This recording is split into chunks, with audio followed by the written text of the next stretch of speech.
Sir, एक जंगल में चरवाहे की मौत का मामला है, क्या है ये मामला? जी हाँ, ये चकिया थाना क्षेत्र की घटना है। आज शाम को पुलिस को सूचना मिली कि कुछ अज्ञात व्यक्ति 3 लोग यहाँ से बकरियाँ चराने गए थे।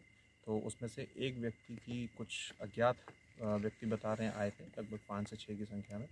उनके द्वारा उनके साथ बहस हुई। तो बहस के दौरान एक व्यक्ति के पास जो धारदार हथियार था, उस पर गर्दन पे मारा है, राजेश नाम के व्यक्ति पे, जिससे उनको जब अस्पताल ले जाया गया तो वहाँ पे उनकी मृत्यु हो चुकी थी। तो इस घटना में एप्लीकेशन मिली है। एप्लीकेशन के आधार पर मुकदमा पंजीकृत किया जा रहा है। बॉडी को पंचायतनामा कर पोस्टमार्टम हेतु भेजा गया है। सर, आप मौके पर आए थे, जंगल में कॉम्बिंग भी की है, क्या लग रहा है?